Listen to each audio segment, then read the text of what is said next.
இப்போ நீங்கள் பார்த்தீங்களா ஒரு ஆளுக்கு கேன்சர் வரையில ஒரு சாதுவான ரத்தம் குடல்ல இருந்து கசிய தொடங்கும். ஆனால் அது சில வேளை நீங்கள் டாய்லெட்டில் பார்த்தீங்கன்னா ரத்தம் இருக்கிறது தெரியும். அந்த 50 வயசு பேர்து எல்லாரும் 50 மைல்ஸ்டோன் பேர்து என்று கொண்டாடினோம். மைல்ஸ்டோன் பேர்து முடிஞ்ச கையோட அந்த 1-2 மாதத்துக்குள்ளே இது வரும். இல்லை கேமரா போட்டு உள்ளுக்குள்ள வந்து டிரெக்ட் நேரவாக வந்து ஏதாவது பிளட் கசிவு இருக்கோ அதன் ரீசன் பார்க்கறதுக்கு வந்து நாங்கள் வந்து ஒரு கொலனோஸ்கோப் செய்யக்கூடிய ஒரு வைத்தியரிடம் வந்து நாங்கள் அனுப்புவோம். கேன்சர் வந்துவிட்டால் எங்களுடைய மக்கள் சொல்வது இது எங்களுடைய முன் ஊழ்வினை அல்லது இது எங்களோட விதி இப்படித்தான் இதுக்கு மருத்துவம் செய்ய இயலாது என்று சொல்லி பல விதமான மூட நம்பிக்கைகள் இருக்கின்றது. மற்றும் எங்களுக்கு ஒரு கார் ஒன்று நாங்கள் வச்சிருந்தோம்னா நாங்கள் வருஷம் வந்து காரை கொண்டு போய் எல்லாம் செக் பண்ணி ரோட்டில் ஓடுமோன்னு சொல்லி ஒரு க்ரீன் ஸ்லிப் வாங்கித்தான் வந்து செய்கிறோம். அதை நாங்கள் வேலை கவனமாக வந்து செய்து கொள்ளுவோம். ஏனென்னா எங்களோட காரில் இருக்கிற அக்கறை வந்து கூட நாங்கள் ஓடணுமன்றது கூட. ஆனால் எங்களுக்குன்னு சொல்லி வரைக்கல நாங்கள் பிள்ளைகளின் ரீசன் ஒரு முறை எங்களுக்கு 1000 காரணம் இருக்கும் செய்யாமல் வருகிறது. நேயர்களுக்கு வணக்கம். ஆஸ்திரேலிய வாழ் யாழ் பல்கலைக்கழக மருத்துவ வைத்தியர்கள் வழங்கும் ஆரோக்கிய வாழ்வு நிகழ்ச்சி இன்று 21ஆம் தேதி நவம்பர் மாதம் 2024ஆம் ஆண்டு.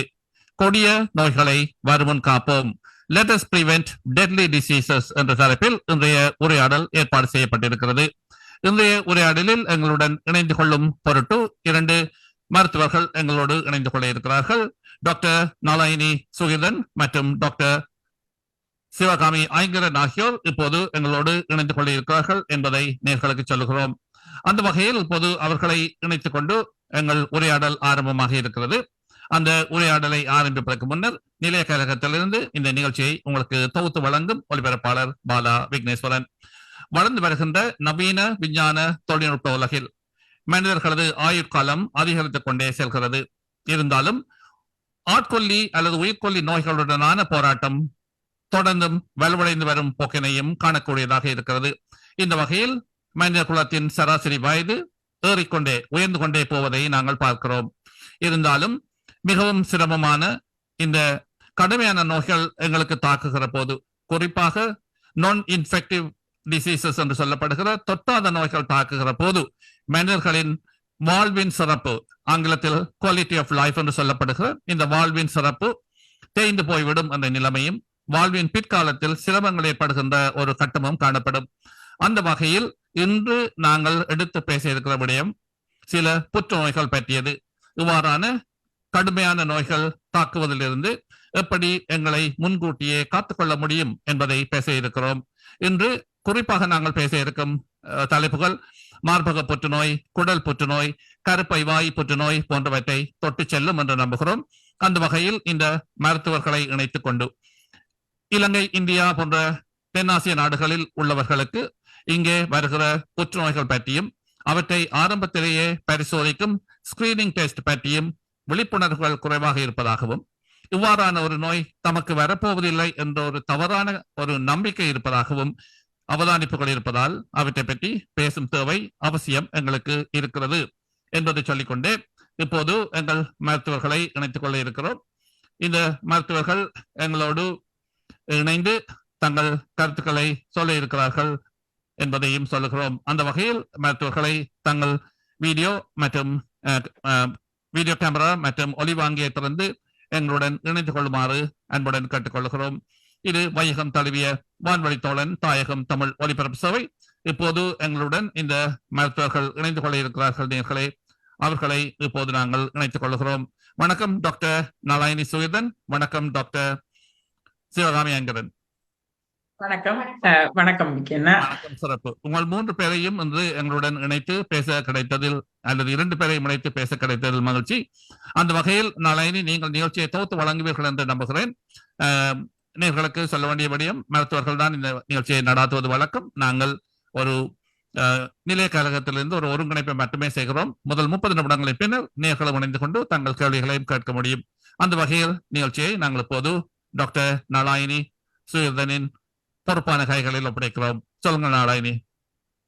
ஆமா, இன்று நாங்கள் பேச எடுத்துக்கொண்ட, அதாவது கலந்துரையாட எடுத்துக்கொண்ட தலைப்பு ஸ்கிரீனிங். அதாவது இந்த உயிர்கொல்லி நோய்களை நாங்கள் எவ்வாறு தடுக்கலாம் அல்லது எவ்வாறு நாங்கள் வருமுன் காப்போம் என்பது நாங்கள் குடும்ப வைத்தியர்களாக இருக்கின்ற சிவகாமி ஐங்கரனும் நானும் குடும்ப வைத்தியர்களாக இருக்கின்ற போதில் நாங்கள் வருமுன் காப்போம் என்பதுதான் எங்களுடைய தாரக மந்திரம். ஏனென்றால் நாங்கள் எந்த நோய் என்றாலும் முன்கூட்டியே அதனை தடுத்து நிறுத்தினால் இந்த நோய்களில் இருந்து நாங்கள் பாதுகாக்கலாம்.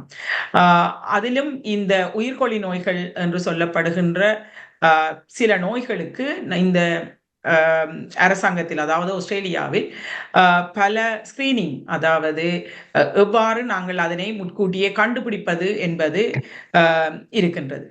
அந்த வகையில் இன்று நாங்கள் என்னென்ன ஸ்கிரீனிங் இங்கு இருக்கின்றது, அவற்றை நாங்கள் எவ்வாறு பயன்படுத்திக் கொள்ளலாம் என்று பார்ப்போம். பொதுவாக நீங்கள் பார்த்தீர்கள் என்றால் ஆஸ்திரேலியாவில் இருக்கின்ற மக்களை விட, ஆஸ்திரேலியா வாழ்கின்ற ஆஸ்திரேலியன்ஸை விட புலம்பெயர்ந்து வாழுகின்ற எங்களுடைய இலங்கை திருநாட்டு பின்னணி கொண்டவர்கள் அல்லது இந்திய திருநாட்டு பின்னணி கொண்டவர்களை பார்க்கும் பொழுது அவர்கள் இந்த ஸ்கிரீனிங்கை செய்வது வெகு குறைவாக இருப்பதாக தரவுகள் தெரிவிக்கின்றது. அதற்கு பல காரணங்கள் இருக்கின்றது.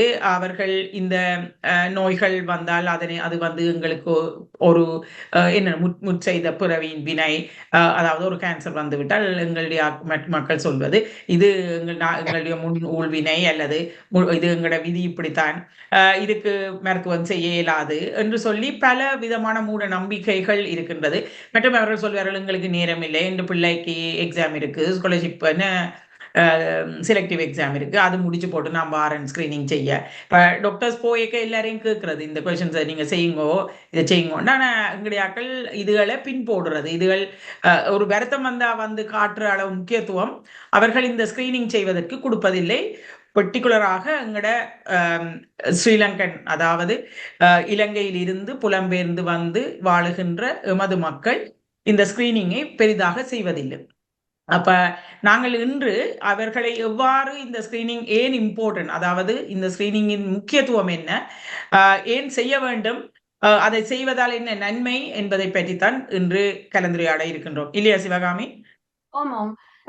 இதுல வந்து டாக்டர் நலாயினி, நலாயினி அக்கான்னு சொல்றேன், எனக்கு அப்படியே பழகிட்டுது.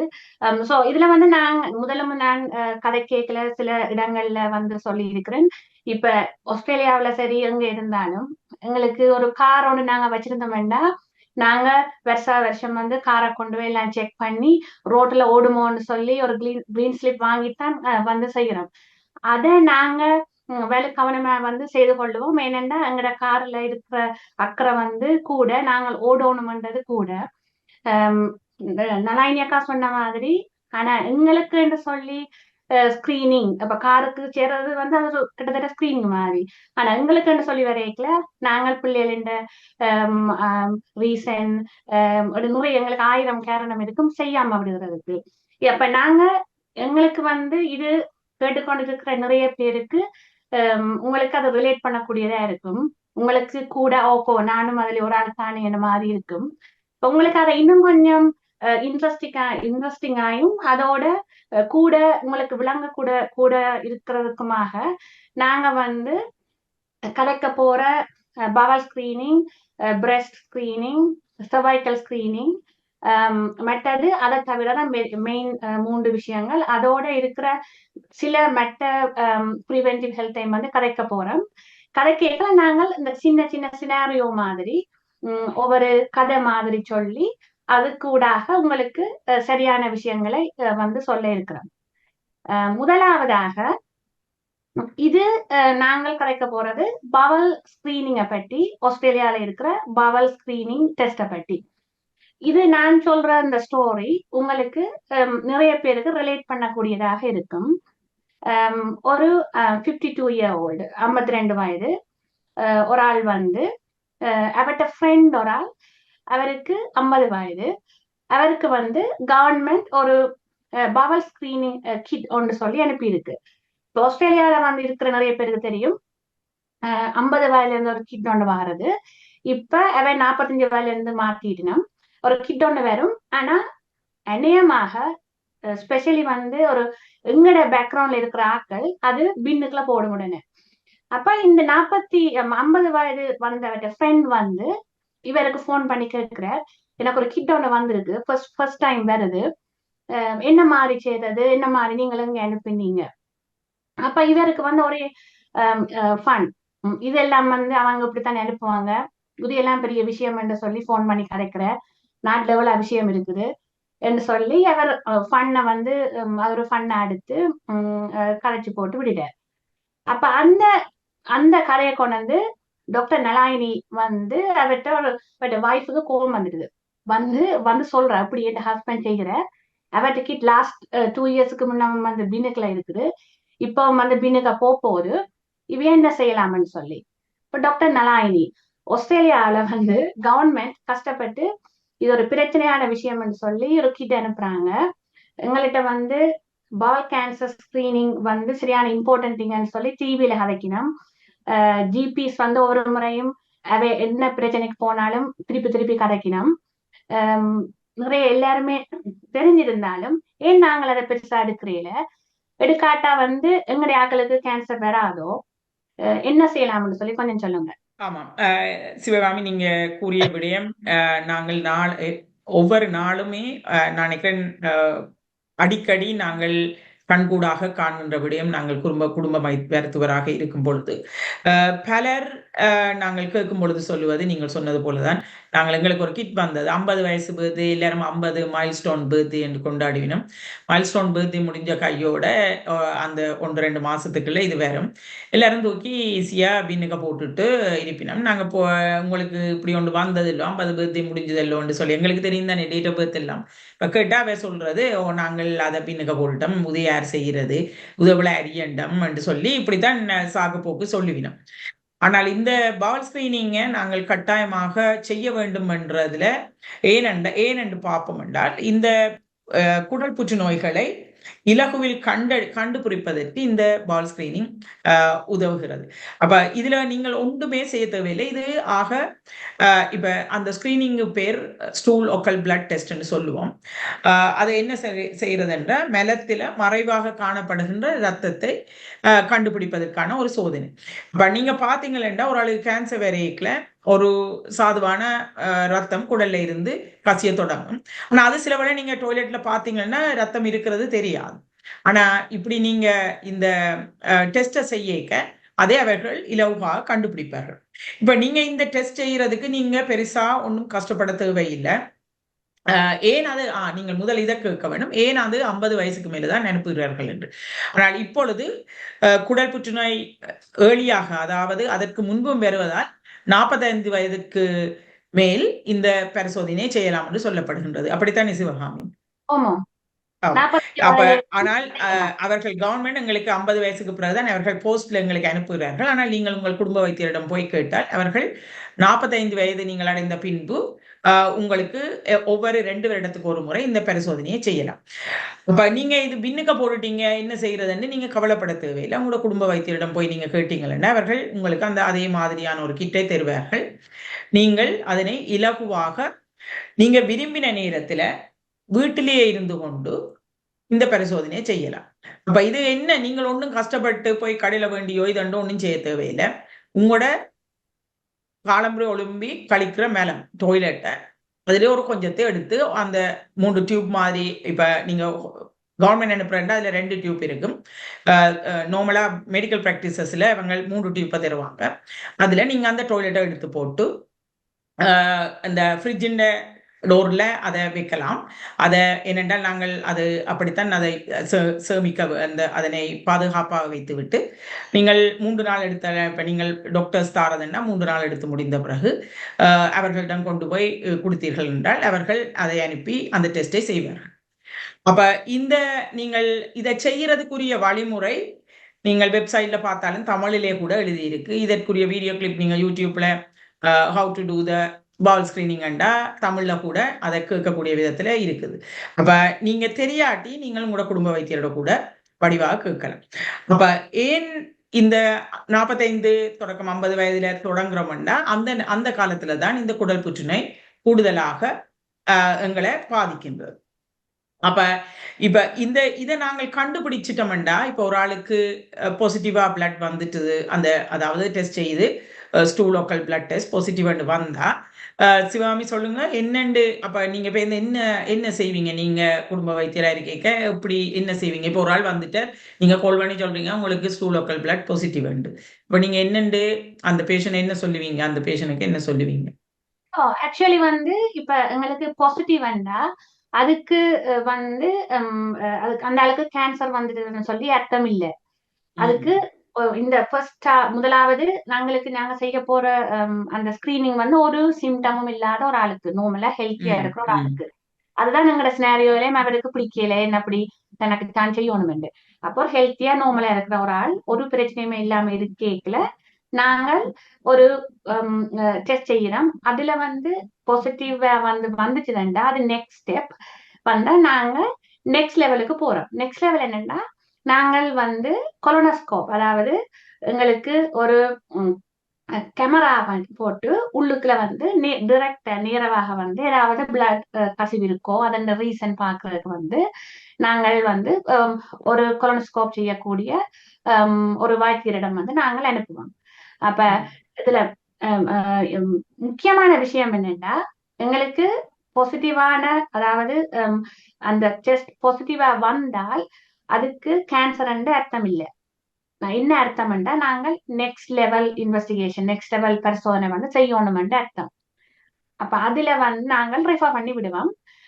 அதை வந்து அந்த ஸ்பெஷலிஸ்ட் செய்யக்கூடிய ஸ்பெஷலிஸ்ட் வந்து செய்து உங்களுக்கான அறிவுரைகளை அங்கால வந்து வழங்குவார்கள். அதுல பாசிட்டிவா வந்தா நீங்கள் உங்களோட ஜிபி அதோட உங்களோட குடும்ப வரலாறு எல்லாம் செய்துதான் எங்களோட ஸ்பெஷலிஸ்ட்ல வந்து அனுப்புவினோம். அப்ப ஸ்பெஷலிஸ்ட் வந்து அதன்படி உங்களுக்கு அறிவுரை வந்து வழங்குவார். சிவகாமி சொன்னது போல இப்ப இந்த டெஸ்ட் பாசிட்டிவா வந்தால் அது கேன்சர் ரெண்டும் இல்லை. கேன்சர் இருக்கிற எல்லாருக்கும் எல்லாரும் இப்ப எல்லா வகையான குடற்புற்று நோயெல்லாம் பாதிக்கப்படுற ஆட்கள் ஆரம்ப காலத்துல அறிகுறிகள் இருக்காது. சரிதான். இப்ப அதுக்காண்டி தான் நாங்க இந்த ஸ்கிரீனிங்கை செய்கிறோம். இப்ப ஸ்கிரீனிங் செய்யக்க ஒருத்தருக்கும் சிம்டம் இருக்காது.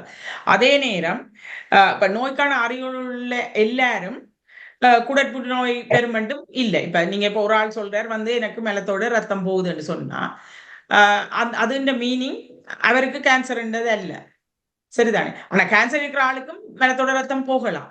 இப்ப நீங்க என்ன செய்யணும், அப்படி ஏதாவது உங்களுக்கு சிம்டம்ஸ், இப்ப நாங்கள் அந்த சிம்டம்ஸ் பார்க்க இப்ப சில பேர் வெறிக்கல. இப்ப சிவாமி சொன்ன சினாரியோல அவர் வாரார், அவர் கொண்டே பின்னுக்க போறார். அப்ப வைஃப் கன்சர்னா இருக்கிறா வந்து கேட்கிறா. அப்ப நாங்க சொல்றோம் கட்டாயம் இதை செய்யணும், அதுன்ற இம்பார்ட்டன்ஸ் என்னன்னு. இப்ப சிலவேளை உங்களுக்கு சிலர் வந்து சொல்லுவினம் எங்களுக்கு டாய்லெட் போய்க்க ரத்தம் போகுது, அல்லது எங்களுக்கு கன்ஸ்டிபேஷன், அதாவது டாய்லெட் 2-3 நாளுக்கு ஒருக்கா போகுது, போகாம விடுது, பேருந்து திருப்ப டயரியா மாதிரி வருது. அதாவது ஒரு கன்ஸ்டிபேஷனும் மெலச்சிக்கலும் வயிற்றோட்டமும் மாறி மாறி வருது என்று சொல்லி அதுகள் எல்லாம் ஒரு கேன்சருக்குரிய அறிகுறி, அதாவது குடற்புற்று நோய்க்குரிய அறிகுறி. அதே நேரம் சில பேர் சொல்லுவீங்கன்னா உங்களுக்கு ஒரு வயிறு பொறுமி கிடக்கு, வயிற்று வேலி மாதிரி வருது பேந்து இல்லாம இருக்குது, மற்றது உடல் மெலிவா வெயிட் குறைஞ்சோண்டு போறேன், பசி வராம இருக்குது. மற்ற சில பேர் சொல்லினா ரத்த சோகையால பாதிப்பினோம் அவைக்கு ஹீமோகுளோபின், அதாவது அவையில எந்த நேரம் பார்த்தாலும் கலைக்கிற மாதிரி இருக்குன்னு சொல்லுவினா. இப்ப இப்படி சிம்டம்ஸோட வரவே குடல் புற்றுநோயால பாதிக்கப்பட்டிருக்கலாம். அப்ப அப்படி நீங்கள் ஏதாவது உங்களுக்கு அறிகுறிகள் இருந்தால் நீங்க என்ன செய்யணும், உங்களோட குடும்ப வைத்தியரிடம் போய் எனக்கு இப்படி இருக்குன்னா அவர்கள் கட்டாயமாக இந்த குடல் புற்றுநோய்க்குரிய பரிசோதனைகளை செய்து உங்களுக்கு அது இல்லை என்று நிச்சயமாக சிவாமி சொன்னது போல இந்த கோலனோஸ்கோப்பியை செய்து, அதாவது கேமரா விட்டு குடலை பார்த்து செய்கிற சோதனையை வைத்திய நிபுணரிடம் அனுப்பி செய்வித்து உறுதிப்படுத்தி கொள்ளுவார்கள். இப்ப நீங்க பாத்தீங்களா, இது ஒரு இலகுவாக செய்யக்கூடிய ஒரு சோதனை. ஆனா இந்த சோதனை செய்யல நீங்க சில விஷயங்களை கருத்துல எடுக்கணும். இப்ப நீங்க நார்மலா எடுக்கிற மருந்துகள் சாப்பாடு உண்டை நீங்க எடுக்காம விட தேவையில்லை. இந்த டெஸ்ட் செய்ய நீங்க நார்மலா டாய்லெட் போய்க்க எடுக்கிறது வழியே அதுக்காண்டி நான் இன்றைக்கு இந்த மருந்து குளிசி எல்லாத்தையும் போடாம விடணும் அப்படி ரெண்டும் இல்லை. இது செய்யல மற்றது நீங்க வந்து இந்த சில பேர் என்ன செய்யறது, நான் சொன்னேன் தானே, இந்த சாம்பிளை எடுத்துட்டு ஃப்ரிட்ஜுக்கு வைக்கணும். இப்போ அந்த ஃப்ரிட்ஜின் டோரில் வைக்கிறது 2 to 10 2 தொடக்கம் 10 பாகை தான் அந்த டெம்பரேச்சரில் வைக்கணும்னு சொல்றது நாங்கள் நார்மலாக. ஆனால் சில பேர் என்ன செய்யறது, அந்த ஃப்ரீசருக்குள்ள கொண்டே வச்சு விடுறது. அப்ப அப்படி என்றாலும் உங்களுக்கு பிரச்சனை பிள்ளையா காட்டலாம், சரிதானே? அப்ப நீங்க அது மறக்கக்கூடாது. பட் ஏன் நான் டோர்ன்னு சொல்றேன்னா, சில பேர் அந்த டாய்லெட்டை கொண்டு இன்னும் ஃப்ரிட்ஜுக்கு வைக்கிறாண்டு பேஷண்ட்ஸ் கேட்கறது எங்கள்கிட்ட. இப்ப நான் அதான் சொல்றது, டோர்ல வச்சா ஒன்றுலயும் ஒன்று முட்டுப்படாதானே, நீங்க ஒரு கரையில பேசாம அந்த புளுத்தின் பேக்ல போட்டு வைக்கலாம். மற்றது இப்ப உங்களுக்கு சில வேளை பாயில்ஸ், அதாவது ஹிமரோயிட் அப்படி இருந்ததுண்டா, இல்லை உங்களுக்கு டாய்லெட்ல பிளட் வரும், அப்ப பிளட் போகலாம் அதோட சேர்ந்து. இப்ப உங்களுக்கு அப்படி ஒரு பிரச்சனை இருந்தால் நீங்க அதை நீங்கள் குணப்படுத்திய பின்புதான் இந்த சோதனையை செய்யணும். இல்லது தேவையில்லாம உங்களுக்கு ஒரு அந்த சோதனையில இது வந்த உடனே நீங்கள் தேவையில்லாம ஐயோ எனக்கு இது வந்துட்டுதுன்னு சொல்லி பயப்பட வேணும். இப்ப உங்களுக்கு ஹிமரோயிட் பிரச்சனை இருந்தால் ரத்தம் சில பேருக்கு டாய்லெட்டோட வரும். அப்ப பண்டபடியா நீங்க அது இருக்கிற ஆக்களும் அதை நீங்க கொஞ்சம் பின்போட்டு செய்யலாம். அதை விட நீங்க மாதவிடாய் பெண்களை பொறுத்தவரையில மாதவிடாய் ஏற்படும் பொழுதும் நீங்கள் இப்ப உங்களுக்கு 5 நாள் மாதவிடாயின் போது குருதி போக்கு இருப்பதென்றால் அந்த 5 நாளுக்கு பிறகு தான் நீங்கள் அதை செய்யணும். மாதவிடாய் இருக்கிற நேரத்துல அதை செய்யறதை தவிர்த்துக் கொள்ளணும்.